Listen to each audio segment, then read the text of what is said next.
So reviewing, we have auditing as a key part. Auditing as a key part of good corporate governance, but the directors or the management people are responsible for maintaining a system of control that will safeguard the company's assets. Thus, it gives guidelines of the facts that auditors must be aware of as part of their planning for carrying out a true and fair report. So you can relate from that start. What is the true and fair report that we need to present? And it is subjected to auditing, which is the very task of our subject today. Precisely or definitely, everyone can relate. Those will be about the reports, financial aspect of any business entity. Said it? So it must be said, it should be part of their planning and carrying out true and fair.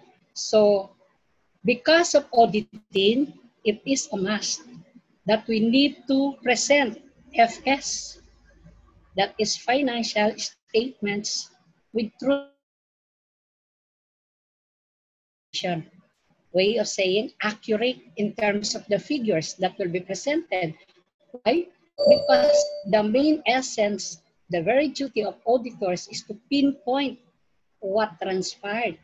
Baka merong location of errors, investigations, analyzing all these transactions for you to have the presentation of a fair and accurate financial statements. Diba? And for this, we have independent examination or an expression of opinion on the financial statements of an enterprise by an appointed auditor. Okay, this is part of your lessons. Or in the pursuance of that appointment and in compliance with any relevant statutory obligations. So what do you mean by statutory obligation as I've been mentioned? Mandated by the law. Especially when we are talking of government-owned corporations, multinational companies owned by the government or as a part of the government agencies, they are required to present audited financial reports with accuracy, truthfulness, authenticity in terms of the figures that must be auditing. We have also the so-called engagement letter, which defines clearly the extent of the auditor's responsibilities and so minimize the possibility of any misunderstanding between the client and the auditor himself. So one way of saying that in a business enterprise, auditor who will be in charge of all this examination of the figures, whether there is truthfulness, is there such thing as reliability of the financial statements being presented. Okay, so with that, we have the independent auditors honors, which should have other interested parties also.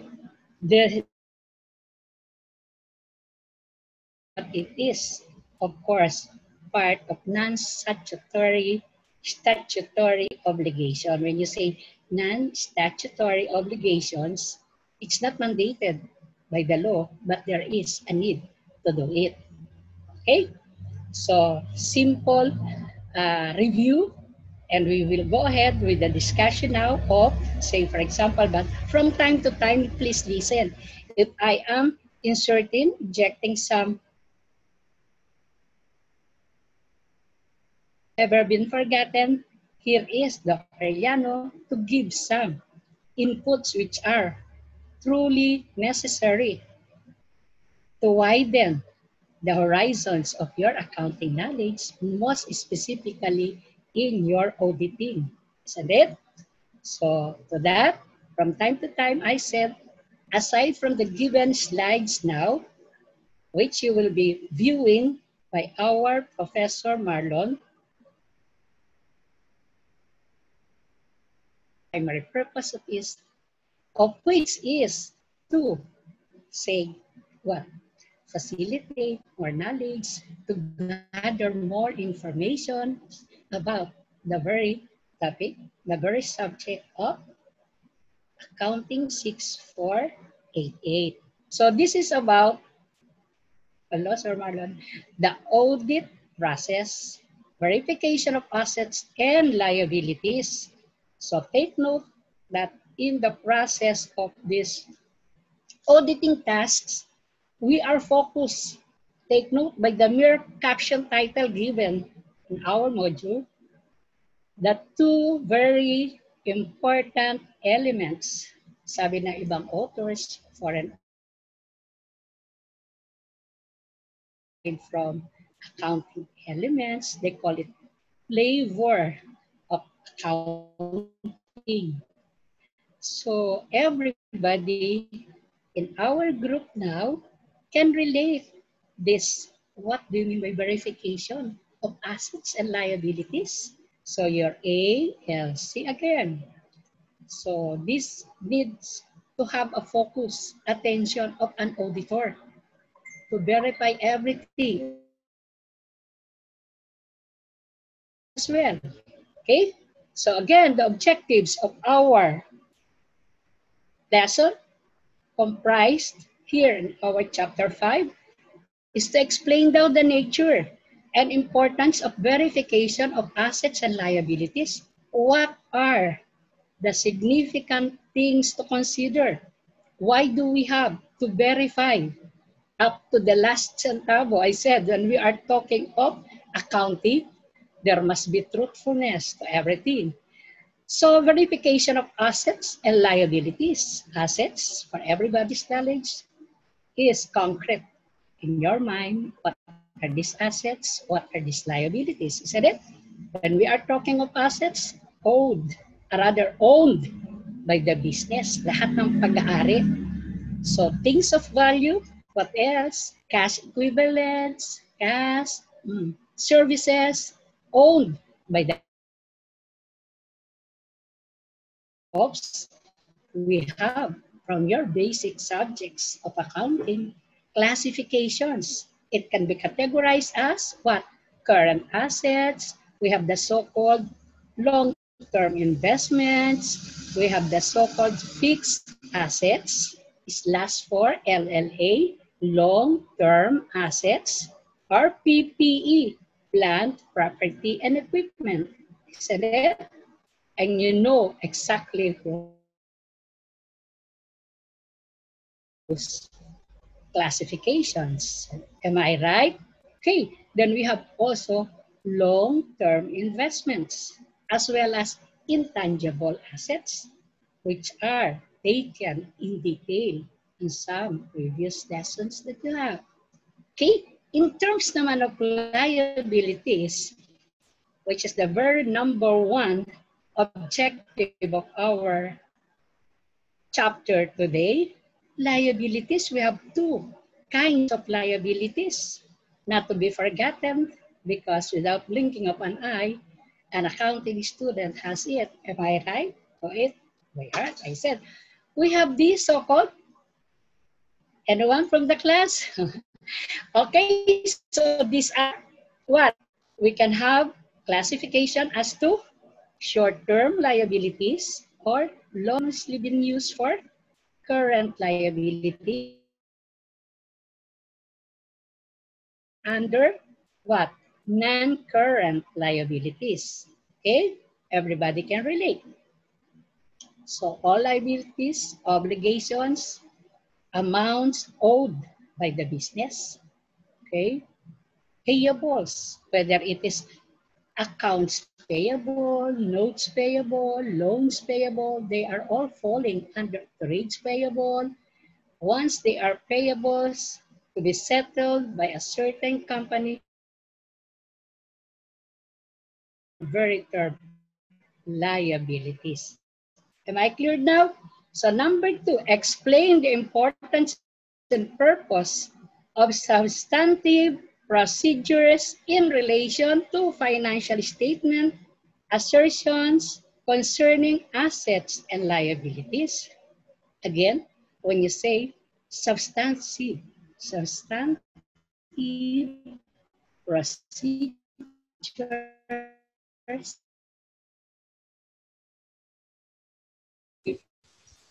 we need to adhere by the accounting principles as guided called what?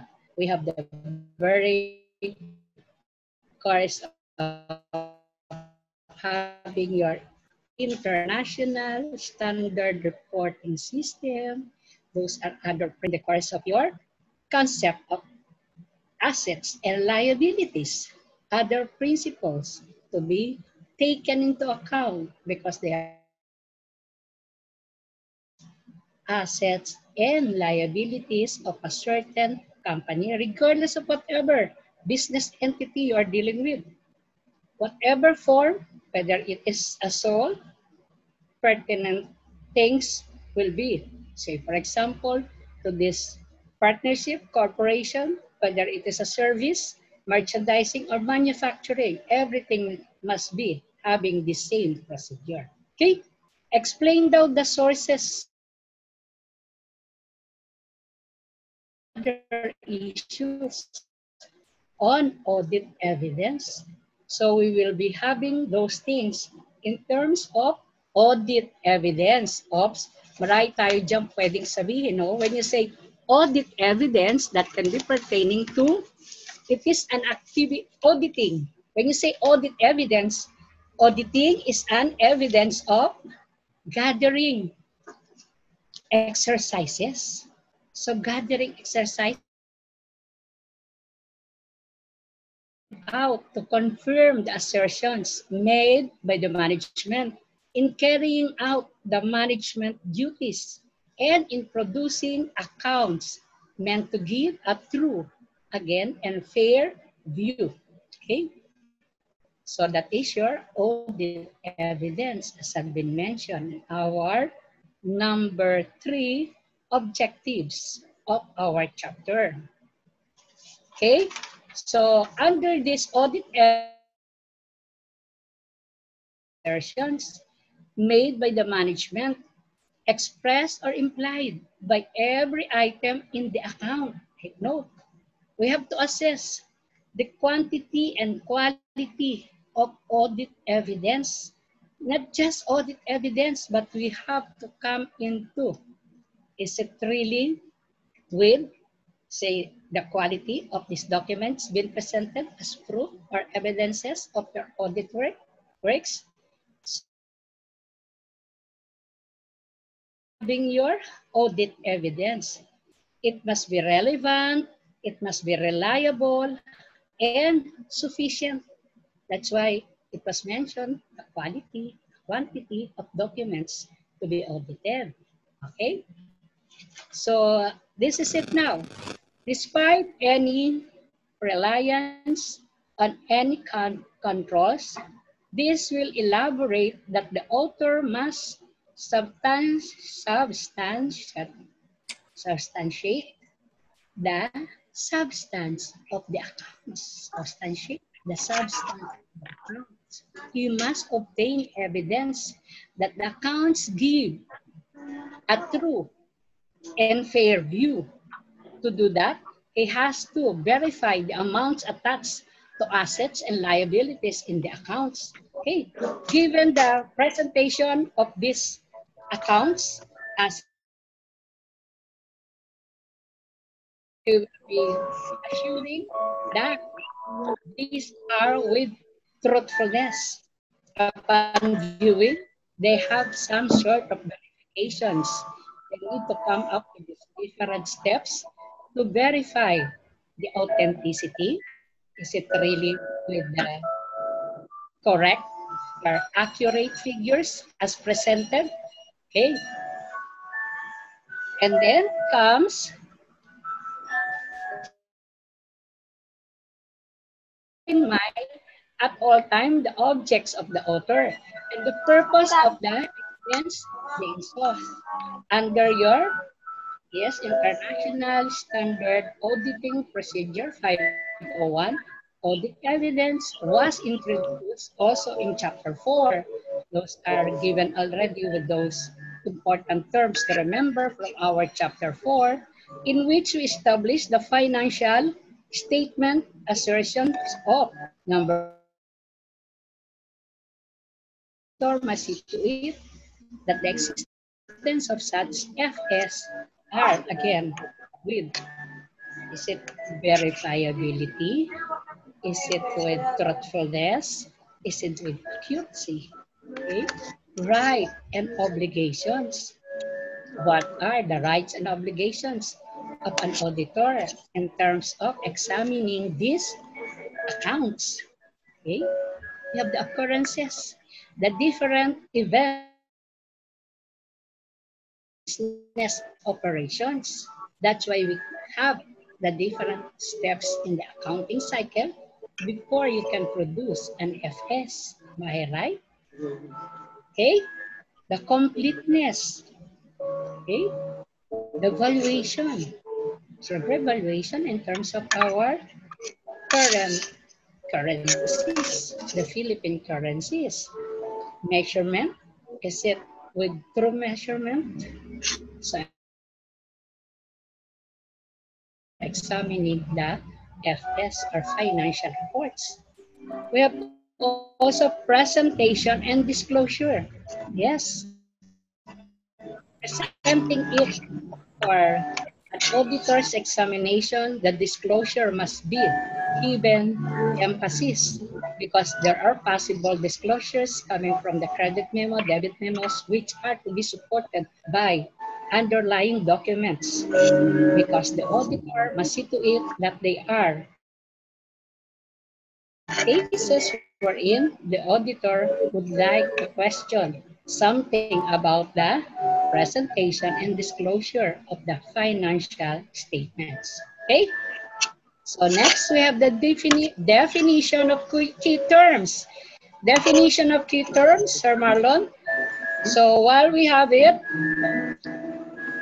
yes, when we are talking of these terms, yan. Verification is proving the authenticity of the recorded amounts of assets and liabilities. Verification is achieved by controlling certain factors about an asset or a liability balance. Take note. So the very root of all this checking will be, of course, audited, will be examined by an assigned auditor because that is part and parcel of their duty. Is the liability are really true with authenticity, accuracy of the figures, and sometimes the auditor has to come up with where are your underlying documents to support such things. Okay? Same is true with the asset accounts. Okay, and the next key terms to remember is current assets, which are expected to be add or consumed in the course of the operating cycle, or assets which are held primarily for short-term trading purposes and are expected to be released within 12 months of the reporting date are cash and cash equivalents.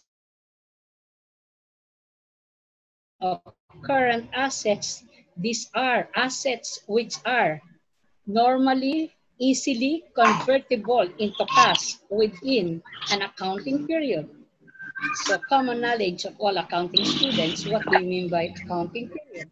We can possibly, of course, relate it to the calendar year period or the fiscal period. Okay, 12 months period. Now, a current asset? So things to consider. Is it convertible into cash within a 1-year period? Has it been given? That's why only for trading purposes. Say, for example, what are the example of current assets in mind that you normally have it in the course of your accounting cycle, the process? If you are still in the process of recording, journalizing, and then posting it to the your current assets are, ano-ano nga yun, dear students? Precisely, you have in mind, we have notes receivable, prepaid expenses, what else? Accounts payable, assets, sorry. We're referring to assets. So ito yung mga rather owned by the business. So when you say prepaid expenses, this is part of your current assets because these are current assets. Why current? Because it can be consumed within the accounting period of 12 months. For example, an account balance or class that all sampling units have a chance of selection to enable the auditor to evaluate expenses of some characteristics balance or and to form or assist in forming a conclusion concerning the population from which the sample is drawn. So when you say audit sampling, you can even relate it because you all counting students will have it in the near future because there is a requirement of at least 100 under the sampling, at least 100 units. So it reminded me of a certain thing to be considered when you will be how many steps away from graduation, you'll be handling your feasibility studies. And in the conduct of your studies under your feasibility studies subject, there will come a time that in presenting the figures, statistics, you need also to sort on this so-called sampling. So same with audit sampling. I normally tell my students, accounting students, if ever there is a defense of your presentations, of your conducted study, when you are having your feasibility studies, there is a need to have a sampling of evidences para rin sa auditing. 100, at least I said, be prepared with 100 questionnaires that will be presented for checking of the panelists or the group of critics that will be handling your defense. See it? So yun, nare-relate natin sa audit sampling. It is also a requirement that at least 100 of these items can be verified by an auditor. See? Ganon this ating feasibility studies wherein pinag-prepare ko sila ng questionnaires if ever it will be asked by the panelists or the group of critics, they will be prepared to present it as sampling to represent the group or the whole of the studies. The respondents will be having those things as written, documented. So just the same with the audit sampling that we have right now. Okay, the next we have, after your current assets, here comes another term, which is goodwill. This is the excess of the cost over the acquirer's interest in the net fair value of the identifiable assets, liabilities, and contingent liabilities, and is recognized as an asset. So meaning to say, nagkaroon ng excess and it can be considered as what? Part of the assets. But literally, we have this goodwill as part of your what classification of assets when we are talking of some goodwill. It can also be referred to, goodwill is part of your intangible assets. Intangible assets, why? Because we cannot see it. There's no physical existence. But the mere fact that the goodwill is with such amount, it is recognized in the books of accounts as goodwill. For example, you are an entrepreneur in the near future, you'll be having your own business, and then you are considering or planning to have a certain commercial place in some mall, say for example, SM, Mega Mall. So you need to work to deal. You cannot just have a commercial place without settling for a good deal. And this is part and parcel of our assets. Okay? That's why it was considered under our important terms to remember coming from the slides that we have right now. Repeat, this is part of your intangible assets. Intangible in the sense that you cannot see it, you cannot feel it. There's no physical existence, but that is a mere right, and which is included in the first part of our discussion today. I said that part of the definition of your assets are not only those physical properties, cash and cash equivalent, rights is included, and goodwill as an intangible asset is part of our assets. Okay? So we have also the so-called research, original and planned investigation undertaken with the prospect of gaining new scientific or technical knowledge and understanding. So take note that your research is somewhat very, very important. Research works, ayan, di ba? So it should be considered as part of our assets to be audited also. Mm-hmm. So another term that we have, Sir Marlon, is, can you read it, Sir Marlon, for the group? This is all about the development, okay? Development as the application of research findings and other knowledge or a plan or design for the production of new or substantially improved materials, products, devices, and others prior to the commencement of commercial production or use. Okay? Meaning to say, before the creation of these finished products, this part of the development coming from those research findings must also be taken into account and considered as part of your assets. Okay, so under the exam context, you have the exam context with, we have two. The other one is industrial context. Under the exam context, this audit and verify all assets and liabilities. See, under the examination context, here is the auditor. Whether he is an internal auditor or external auditor, he has the right to look and verify for all the assets and liabilities of a certain business establishment. This is likely to be tested in a scenario-based case study you would use in the auditing of assets and liabilities.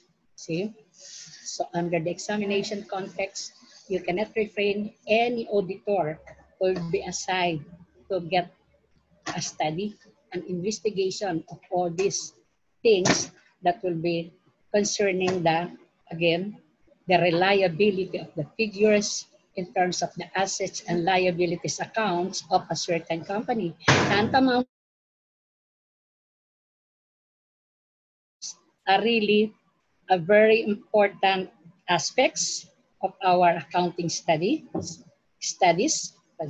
because they are to be verified well by an external or internal auditor.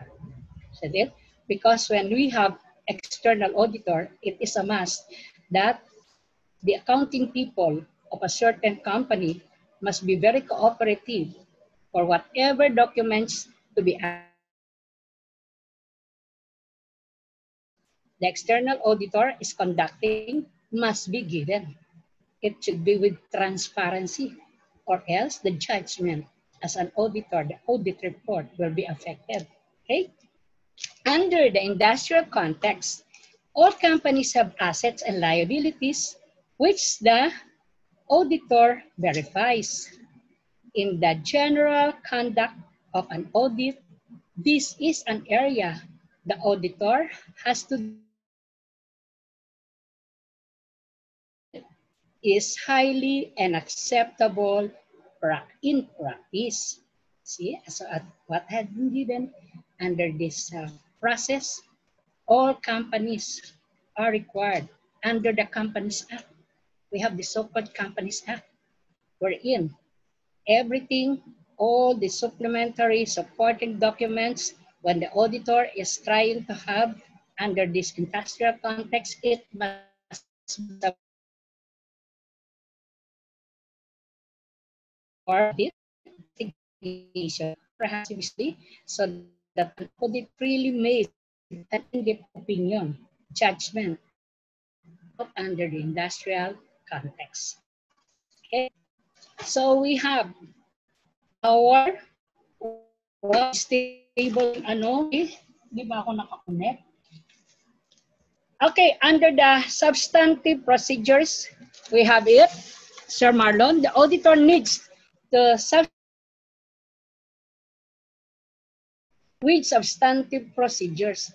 You should keep in mind the audit testing techniques, analytical procedure, inquiry, inspection, observation, and computations. Take note, it is not just easy to be an auditor, and it must be, again, with credibility, so that people who knows the auditor himself must be with credibility, or else no one will believe. What they call that, characteristics of an auditor. So it is imparting to the students now, masarap maging auditor, isn't it? Because you'll be looked up with. You are with trustworthiness. You are, say, always honest with your opinion, because the companies, not only the companies, plenty of groups, interested parties will be looking on into your work. Who will be interested? The director, the management, who produce, say, who manage the company, the shareholders. Traditionally, they are addressed. Potential investors are very much interested with your audited reports. Why? Can you relate? Why these future investors or potential investors in town will be interested to our audited reports? Because this is part of how you can absorb, how you can, say, have additional capital funds to be generated for the operations of a bigger company, for instance, di ba? So without these audited reports, no potential investors will be interested to come into your business establishment. That's why it's very important. Employees, customers, the reports, isn't it? Employees, why? Because they will know how much or what is the, say, given profit for the year. You will be quite aware of what is going on in terms of financial position of your company wherein you are related to. Isn't it? That's why it's very important to the employees as well. And so with the, siyempre, suppliers. Why? Because they won't give you bigger credit lines, which will be very helpful in a bigger volume of production. If they were not informed, they are not familiarized with the audited reports. So nakita niyo yung bigat ng auditing tasks. Kasi dyan umaasa ang napakaraming interested parties, as I am mentioning right now. Stockholders, stockbrokers, o interesado din sila dyan. They won't have some investment in the case of corporations without looking at your audited report. Credit rating agencies. So can you relate? There are agencies in town, in our, say for example, in our country, who will be very much interested in terms of the credit rating. Kita na doon, ano ba ang katatayuan ng, is it with activity? Is it with the, say, competitive ba siya? Can he stand with this stiff competition in town? All of these things are all taken under yung FS audited report. O yung mga financial journalists, why are they interested to our audited reports?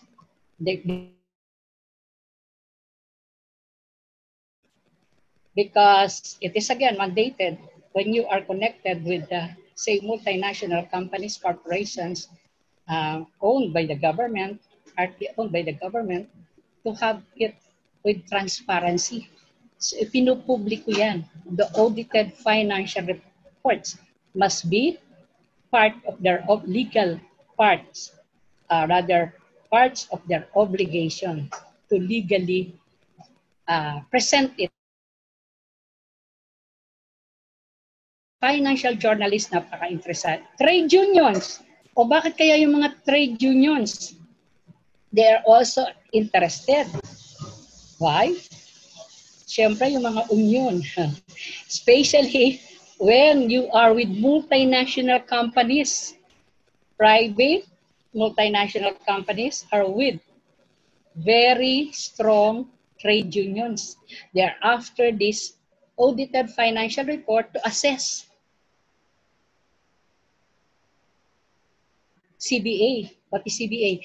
Collective bargaining agreement. Agreement between the management and the employees concerned. Oy, pagka ganyan mga multinational companies, medyo ano yan, kasi they cannot hide anything in terms of the profits generated. O, di ba? Kaya masarap, di ba? Ano doon? That's why your trade unions, yan. Kasi yun yung pinaka-instrument nila to ask for, say, profit sharing and whatever rate between the management and the employees who are under these trade unions. The officers of the trade unions will be for them to seek for an audited financial report to know the real status of financial position, condition of a certain business for a given period of time, as of a given period of time. Take note. The statisticians are also interested parties because they would like, as statisticians, they are very keen analysts of the figures involved. Okay? Competitors as well, and government tax authorities. Precisely, all our government tax authorities are always in need of our audited financial statements as well as financial reports. Sabi? Para alam nila are tax. Is there some as nagkaroon ng guidance? Them to at the net generated then for a certain period of time. Then the Ministry of Finance is of course very much interested. Why? Because they will policy in coming up with economic policy decisions. They need to base it on the audited financial statements. Okay? So, making in increasingly competitive business environment, the complexity of system, anonymity of the internet present potential barriers to growth and development. Are made based on reliable information. Okay? So we have to consider that there must be An auditor with of course, always with credibility, must have the primary objective of producing reports of his opinion, truth and fairness of the accounts, so that anyone will have a belief that FS. So everybody can relate when we are talking of FS. Those are your balance sheet, income statement, cash flow statement, cash flow, CF statement. CFS, cash flow statements of all the incoming, outgoing of cash are all indicated under the three activities: financing, operating, and investing activities. Okay, all of these are peculiar we are dealing with. Whatever the nature of the business, the auditor will find himself concerned with compliance with auditing standards. Wow, si Queen is looking. Okay, so for those given inputs, would you like to ask any question? Okay, part of your auditing task using both compliance and substantive, you also need to have a thorough knowledge